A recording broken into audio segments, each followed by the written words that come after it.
Bonjour à tous, j'espère que vous allez bien. On se retrouve le 13 novembre 2024 pour une petite vidéo durant la correction du marché, une saine correction à mon avis, ce qui nous permet de souffler un petit peu et puis recharger si jamais sur certains projets ou de prendre un petit peu de hauteur, regarder les prochains longs à faire. Alors aujourd'hui, nous allons faire une petite recherche ensemble sur des projets sous-évalués par rapport à leur realized price et on va trier par MVRV. Donc pour rappel, le MVRV, c'est la market value to realized value, donc un ratio entre le prix et le prix réalisé, pour savoir si les gens sont en perte latente ou en gain non réalisé. Par exemple, si on a un MVRV de 2.3, ça veut dire que le prix actuel est 2,3 fois plus que le prix réalisé. Donc que les gens sont à 130 de profit. Si on est à 1, on est à peu près équivalent, enfin on est équivalent. Et si on est à, je sais pas, 0,5, on est à moins 50% de perte. Donc on va trier par le MVRV. Alors il faut savoir que j'ai fait quelques calculs tout à l'heure et c'est pas totalement à jour. Peut-être qu'il a quelques jours d'écart pour calculer tout ça, Cherry Pick. Il faut que je regarde avec la team. Je vais envoyer un message après ma vidéo. Parce que si on calcule là le prix et le prix réalisé, ça ne nous donne pas exactement le MVRV. Et puis vous allez voir que là, par exemple, on voit Loopring, 60 centimes du prix réalisé. Et puis si je vais sur Loopring, prix réalisé, actuellement on est à 70. Donc il faut que je regarde avec eux pourquoi est-ce que il y a quelques petites différences. Peut-être que c'est juste un problème d'affichage. Alors, on va donc trier par MVRV ici, et vous voyez que là, on est vraiment sous-évalué à fond par rapport au prix réalisé. Donc il y a eu beaucoup, donc la majorité des gens, enfin la majorité des tokens existants de Loopring ont été achetés à peu près à 60 centimes en moyenne. Et actuellement, on est à 14 centimes. Donc on est vraiment totalement sous l'eau. Donc il y a peut-être des choses intéressantes à faire. Donc j'ai pris Loopring, Curve, AXS, Sushi, Frax. Donc les 5 premiers, où on est à moins 75% jusqu'à moins 67%. Donc on est vraiment sous-évalué et on va vite aller regarder tout ça. Dans les hodl flow, on va regarder si on en trouve un ou deux, par exemple sushi, pour voir si... Alors je vais juste un petit peu agrandir ça. Voilà. Sushi, on peut voir qu'il y a 1,6% de gens qui hold qui sont en short terme. Donc moins de 1 week, 6,94 en swing, quoi. 1 week to 3 mois. Et long terme, 16 et 18, d'accord. Ça nous donne des petites idées comme ça pour savoir un petit peu la psychologie des investisseurs. Par exemple, il y a beaucoup moins de super long terme sur Curve, et puis quelques-uns quand même de long terme. Alors, si on calcule bien, là, ça fait pas 100%, hein, donc il doit y avoir les exchanges et les choses comme ça qui ne sont pas comptées. Qu'est-ce qu'on a d'autre? Loop, donc c'est ça qu'on a pris pour analyser. Beaucoup de gens qui sont en très long terme, bah, vous m'étonnez, ils sont complètement en perte. Pareil pour Frax. Et est-ce qu'on a autre chose qui nous intéresse aujourd'hui? Non, pas de ce qu'on a pris. Le sex flow aussi, ça peut être intéressant de savoir si ça sort ou ça rentre des exchanges. Active Infinity, donc le jeu là qui date hein, déjà. On a 1% de la supply dans les sex réserves. Alors ça, j'adore. J'aime beaucoup voir ça. Ça veut dire que y a beaucoup de tokens qui sont ailleurs que dans les sex. Qu'est-ce qu'on a d'autre? On descend un petit peu. Non, là, à moins que je passe sans les voir. Ah, j'arrive pas à aller à la page d'après. Ah, j'étais déjà à la deuxième page. Sushi, 30%, 35% quand même. C'est quand même pas mal. C'est beaucoup, je trouve. C'est pas ce que j'aime bien voir. Le Crow, par exemple, 3%. Ça, j'ai de la peine à y croire. C'est quand même un token de sexe. Alors, bon. On vous croit, crypto.com, on vous croit. 25% Loopring. D'accord. Et puis, voilà ce qu'on a pour les tokens que j'ai envie de vous montrer aujourd'hui. Alors, LRC, Loopring. Prix réalisé, on a vu 70 centimes ici, et prix réel 15. Donc on est vraiment complètement sous l'eau sur ce côté-là. Realized Profit and Loss, à mon avis, c'est à plat. Ouais, c'est complètement à plat. Avec un énorme pic de prise de profit pendant le dernier bull market. D'ailleurs, un peu vers la fin. Ouais, il a explosé vraiment un peu après les autres. Et depuis, plus rien. Bon, alors ça, c'est pas forcément un token qui m'intéresserait.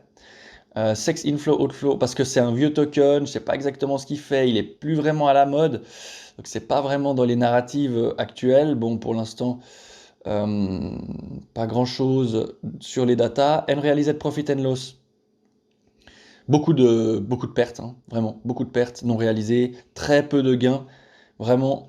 Peut-être que, bah, le problème avec ces genres de tokens, c'est que si ça pump, il y a plein de gens qui voudront sortir. On va aller voir le SexNet Flow, savoir si ça sort ou ça rentre. Bon, ça rentre un petit peu depuis quelques temps, ouais. Mais sinon, c'est pas mal sorti, hein, depuis. Là, les gens, ils ont vraiment la tête sous l'eau.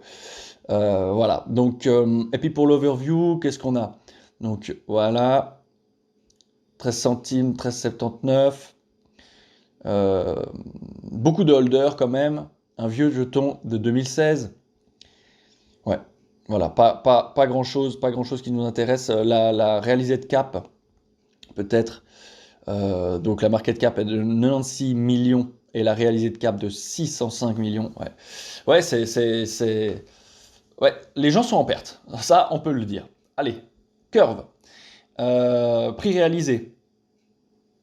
Oups, alors là, il faudra peut-être un peu zoomer. Donc on est à le prix de 28 centimes et le prix réalisé de 46 centimes. Donc on est quand même quasiment à allez, un tiers dessous. Alors ça, c'est pas très important. Réaliser de profit and loss. Alors, tac. On a beaucoup de pertes qui sont en train d'être réalisées, comparé aux gains. Bon, vous m'étonnez,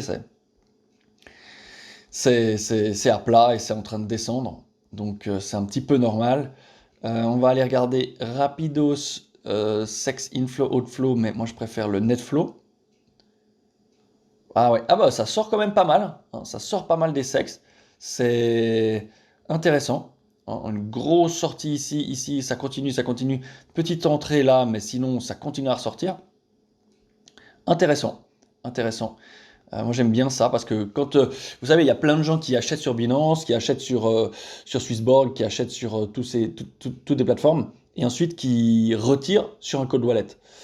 Donc quand on retire, ça veut dire qu'on n'a pas envie de vendre tout de suite, on n'a plus envie de trader, quoi. D'accord pour le curve. Intéressant. Axie Infinity, alors le prix réalisé, tac, on est à, alors, hop, on est à ouais, 2 fois en dessous, donc prix réalisé quasiment à 10 et prix à 5. Ensuite, Realized Profit and Loss, je pense que, ouais, bon, il n'y a que dalle, franchement là, on est vraiment à plat. Après, voilà, c'est des anciens jetons qui sont pas vraiment à la mode. C'est pas très très intéressant peut-être. Mais après, peut-être que ça vous intéresse parce que vous êtes en position dessus. Oups là, je commence à faire n'importe quoi. Bon, des net flows positifs sur les sexes. D'accord, intéressant. Qu'est-ce qu'on pourrait regarder de pas trop mal? Unrealized Profit and Loss, ouais, là à mon avis, voilà. Bon, vous voyez. En fait, tous les charts qu'on regarde aujourd'hui, elles ont un peu la même tête, à part Curve qu'on voit que ça sort des exchanges quand même. Là, on voit que voilà, les gens ils sont sous l'eau complètement, il n'y a aucun gain. Il y a quand même eu quelques gains non réalisés en ce début d'année 2024. Mais sinon, là, les gens ils sont sous l'eau, mais alors complètement sous l'eau. Sushi, le petit sushi, alors le realized price. On a 79 centimes du prix et un realized price de quasiment 3 dollars. Alors là, voilà, complètement sous l'eau, malheureusement. Profit et pertes réalisées. Bon, on est en train d'augmenter, vous voyez, je vais zoomer. On est en train d'augmenter un petit peu. Les gens sont peut-être un peu en train de prendre leurs pertes. Ils se disent, bon, ça marche pas, ça bouge pas. Je sors, je change d'alt. je réalloue mon capital. C'est des fois une bonne idée, mais des fois c'est pas ou une très bonne idée parce que des fois c'est quand on part d'un altcoin, quand vraiment on a essoufflé tout le monde, que le truc il se met à exploser, le train se décharge et puis tout le monde sort et puis le truc est léger, il peut partir. Mais on a encore un profit and loss non réalisé titanesque.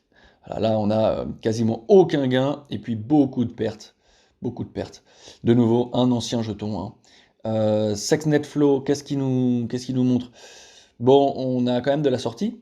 On a de la sortie. Donc pourquoi pas.